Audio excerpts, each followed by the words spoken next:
Halo guys, kembali lagi bersama aku Adam. Pada video kali ini kita akan ngebahas pemanfaatan atau implementasi teknologi blockchain untuk kita gunakan pada saat proses pemilihan umum.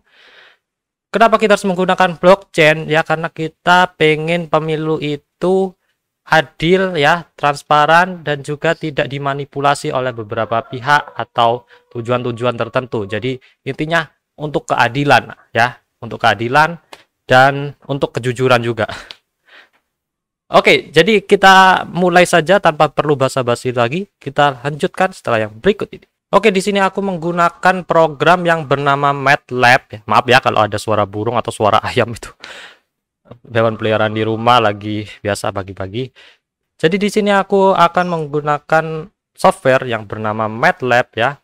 Nah, ini MATLAB ini biasanya singkatannya itu Matrix Laboratory. Kenapa aku menggunakan MATLAB ya? Karena aku yang paling bisa MATLAB ya. Sebenarnya bisa Python cuma males aja nggak terbiasa pakai Python, jadi aku lebih terbiasa pakai MATLAB. Jadi di sini kita akan mulai dari yang paling basic dulu. Kita langsung saja bagaimana implementasi proses pemilu menggunakan blockchain, di mana blockchain ini kita bangun dari MATLAB ya, bahasa pemrograman MATLAB. Sebenarnya program ini sangat-sangat sederhana, jadi ini cuma basicnya saja ya, konsep dasar penggunaan blockchain untuk pemilu, bukan pengaplikasiannya langsung di lapangan gitu ya. Ini konsep dasarnya, tapi konsep dasar ini bisa digunakan untuk pengaplikasian di lapangan saat pemilu nanti gitu ya. Ya, tolong ya pejabat-pejabat yang melihat video ini, tolong jangan di take down ya. Oke, kita mulai dari yang pertama. Mungkin kalian yang udah belajar mengenai blockchain itu kalian akan berkenalan dengan hash ya. Hash itu apa? Hash itu seperti enkripsi satu arah, di mana saat kita melakukan hash itu tujuannya untuk memverifikasi sih sebenarnya ya. Hash itu tujuannya untuk memverifikasi apakah data ini benar atau tidak. Intinya seperti itu ya. Apakah data ini sudah valid atau invalid gitulah ya intinya. Jadi kita mulai dari sini fungsi hash, dimana kalau kalian melihat Bitcoin ya, mungkin kalian udah dengar Bitcoin ya, salah satu cryptocurrency, dia menggunakan hash yang bernama SHA-256. Kenapa menggunakan SHA-256? Karena enkripsi ini sangat sulit dipecahkan atau ditebak gitu ya. Kecuali kalau kalian menggunakan komputer kuantum, mungkin SHA-256 ini udah sangat mudah untuk ditebak mungkin ya. Dan di sini kita akan bahas fungsi hash ya, fungsi hash pada penggunaan blockchain. Contohnya kita akan menghash karakter ya, contohnya 1. Hash ini itu mempresentasikan angka 1 ya. Kita ganti menjadi angka 2, kita hash lagi, nah maka akan berubah hashnya. Hash ini mempresentasikan angka 2. Nah itu fungsi hash secara konsep dasarnya, ini dasar banget sih ya. Kalau kita ubah lagi ke 1 ya, maka hashnya akan sama. Kita rubah lagi kedua, hashnya akan sama karena kita menggunakan hash yang algoritmanya sama ya, SHA-256. Nah ini konsep dasar penggunaan hash, di mana hash digunakan untuk memverifikasi data atau mengecek kevalidan atau invalid datanya ya, kayak gitu. Oke, kita lanjut ke bagian yang kedua. Ini bagian yang pertama ya, aku cepat aja di sini. Kita lanjut ke bagian yang kedua, block hash. Kalau tadi kita melakukan hash pada karakter ya, 1 gitu ya, contoh karakter A gitu kita hash, atau 1 kita hash, kemudian menghasilkan hash seperti ini. Kalau karakter kita bisa lakukan hash, maka data pun juga bisa kita hash. Ya, contohnya di sini kita akan menghash data. Contohnya di sini pemilu. Paling basicnya datanya itu terdiri dari 2 kolom ya. Contohnya di sini yang bagian kolom 1 ini ada 1101 1102. Ini adalah nomor urut pemilih. Contohnya seperti itu ya. Ini basic banget sih ya.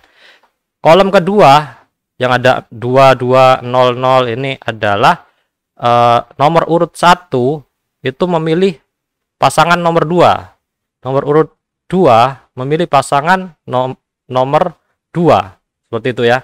Nah, ini datanya berupa Excel ya. Di sini aku akan tampilkan ya. Nah, ini datanya berupa Excel. datanya berupa Excel, terus kita tampilkan di sini, terus kita akan lakukan hash gitu ya. Nah, kalau karakter seperti ini kita lakukan hash, maka data seperti ini pun juga bisa kita hash dong, ya kan?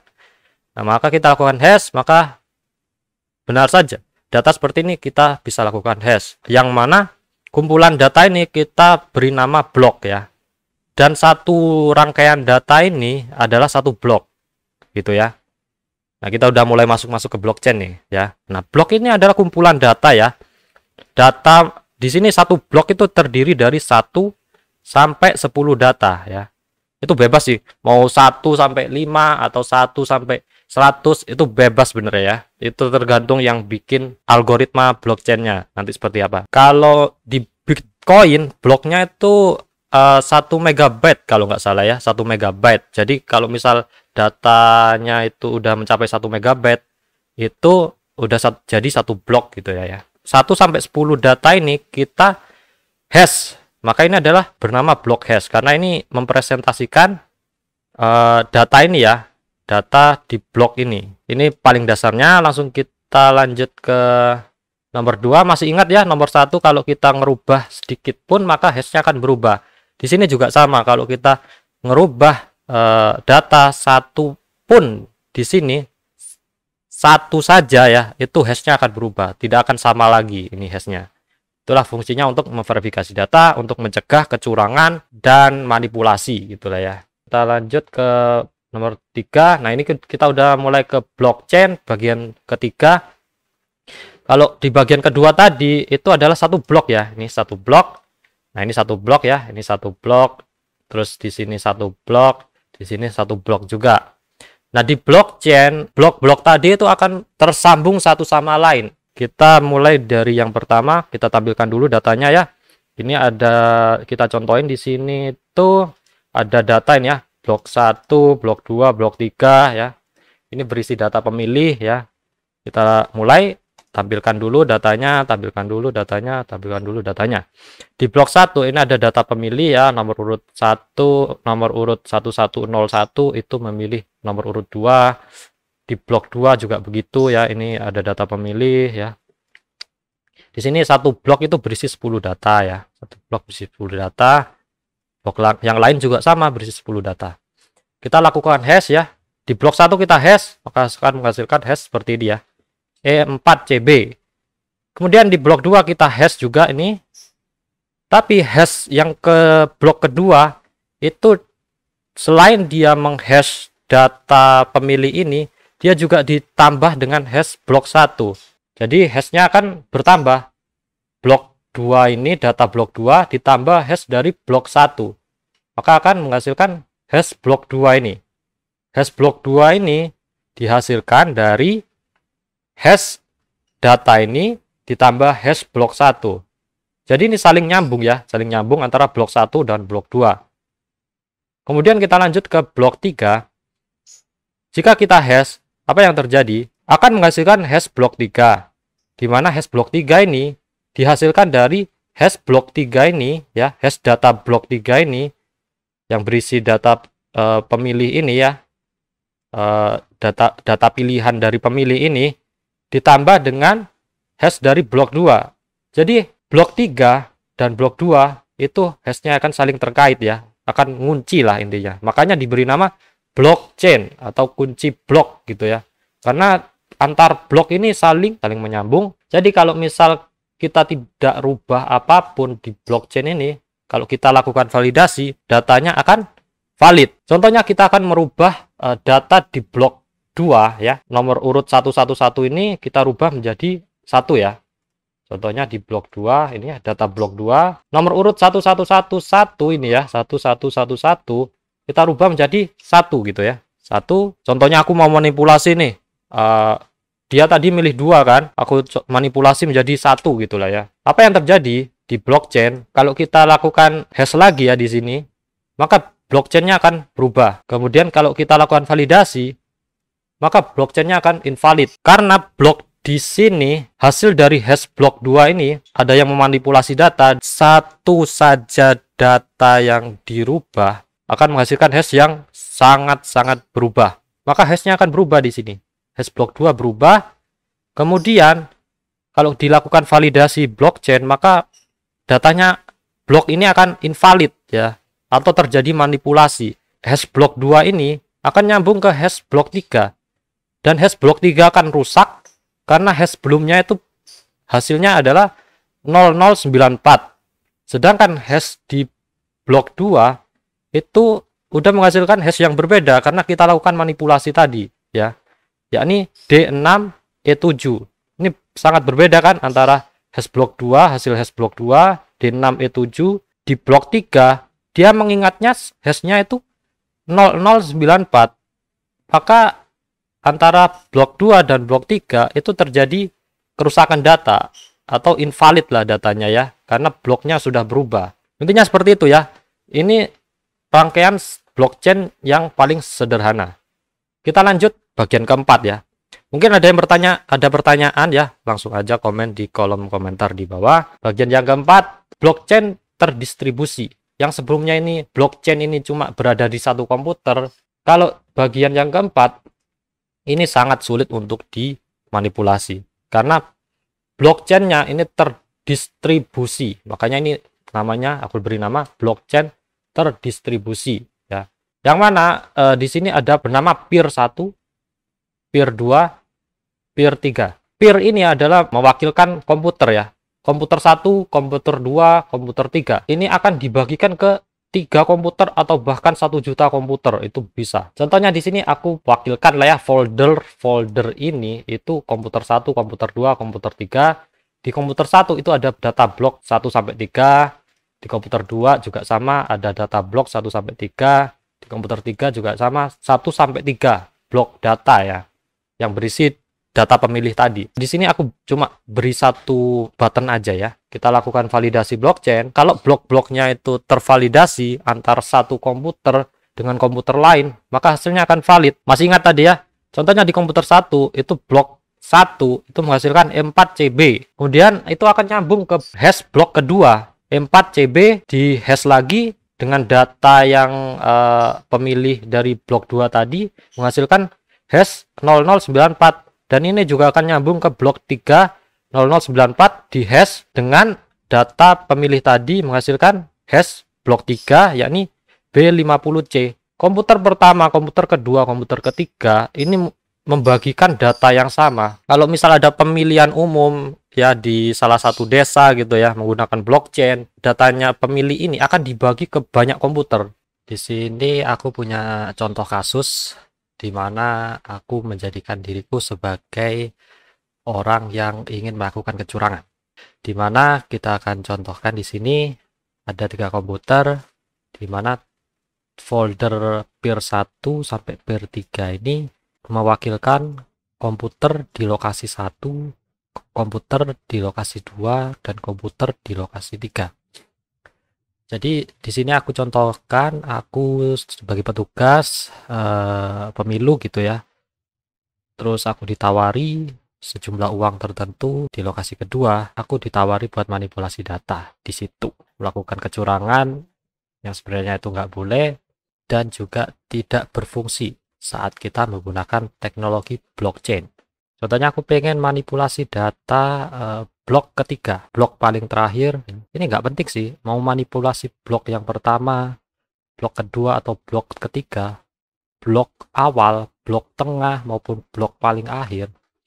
Yang manapun yang kamu manipulasi, satu saja data yang berubah, maka blockchain akan rusak semuanya. Kita pengen manipulasi data di blok 3. Contohnya aku pengen manipulasi data di sini pemilih dengan nomor urut 1130. Ini kita pengen ngerubah ke nomor urut 2 gitu ya. Kita rubah terus kita simpan. Kemudian kita validasi blockchain lagi. Oke, kita validasi blockchain lagi. Kita lakukan validasi, maka akan blockchainnya akan invalid ya. Kenapa bisa invalid? Karena di peer 2 pada blok 3 itu terjadi perubahan hash 3380. Sedangkan di komputer 1 di lokasi yang pertama maupun komputer di lokasi yang ketiga itu bloknya berbeda, atau hash di komputer lokasi pertama dan hash di komputer lokasi ketiga itu punya hash yang sama, B50C. Begitu pula yang ini, B50C. Sedangkan di komputer di lokasi yang kedua, hash bloknya itu berubah, 3380. Sehingga kalau kita pengen memvalidasi, kita harus membandingkan antara hash di peer lokasi 1, hash block di lokasi peer kedua, hash block di lokasi peer yang ketiga. Itu harus sama semua, blok paling akhirnya. Kalau kita rubah lagi yang sebenarnya tadi, yang mana 0, dan kita simpan, dan kita validasi lagi, maka hasilnya akan valid. Karena blok peer 1, blok peer 2, dan blok peer 3 itu sama. B50C, B50C, B50C. Mau ngerubah di blok paling awal, blok paling tengah, maupun blok paling terakhir, itu sama saja, nggak ngaruh. Sekali ada data yang berubah, itu pasti rusak semua. Contohnya di sini kita akan ngerubah di blok nomor 2, kita pengen ngerubah yang bagian tengah data, gitu ya. Contohnya di 1151, kita rubah menjadi 2, gitu ya. Kemudian kita lakukan validasi lagi. Pasti datanya akan invalid karena blok paling akhir akan berubah. Mau merubah data, manipulasi data di blok nomor 1, mau manipulasi data di blok nomor 2, mau manipulasi data di blok 3, semuanya sia-sia. Karena sekali data dirubah, hash blok akan berubah dan mempengaruhi hash blok yang belakangnya ya. Kalau kita lihat di sini antara komputer di lokasi 1 dengan komputer di lokasi ketiga, itu hash paling belakangnya sama, B50C dan B50C. Sedangkan data di lokasi kedua yang kita manipulasi tadi, itu hash paling belakangnya akan berbeda. Mau merubah di blok ketiga, blok kedua, ataupun blok yang lainnya, satu saja data yang dirubah, maka hash paling belakang akan selalu berbeda. Sehingga jika dilakukan validasi, maka antar komputer di lokasi pertama sampai komputer di lokasi ketiga, itu hashnya harus sama. Hash bagian paling belakangnya harus sama. Dalam contoh ini, hash di komputer lokasi kedua itu berbeda. Sehingga di sini terjadi invalid karena terjadi manipulasi data. Itu adalah contoh demo penerapan implementasi pemilu menggunakan teknologi blockchain. Jika ada pertanyaan, tolong tulis di kolom komentar karena kita udah sampai di akhir video. Jangan lupa untuk berlangganan channel ini dan suka jika kamu menyukai video ini, dan juga bagikan video ini untuk mengedukasi teman-teman kalian yang lain tentang penerapan blockchain, karena di Indonesia saat ini manipulasi data saat pemilu itu hal-hal yang sangat sensitif, dan semoga teknologi ini bisa memberikan secercah harapan buat rakyat, juga buat keadilan dan kejujuran untuk semua kalangan, dan tidak ada lagi yang namanya sogok menyogok ataupun manipulasi data dan sangat merugikan negara. Oke, sampai jumpa di video lainnya yang lebih menarik. Sampai jumpa lagi. Hey, terima kasih telah menonton video ini sampai akhir. Kalian masih bisa menonton video ke yang lainnya di sini.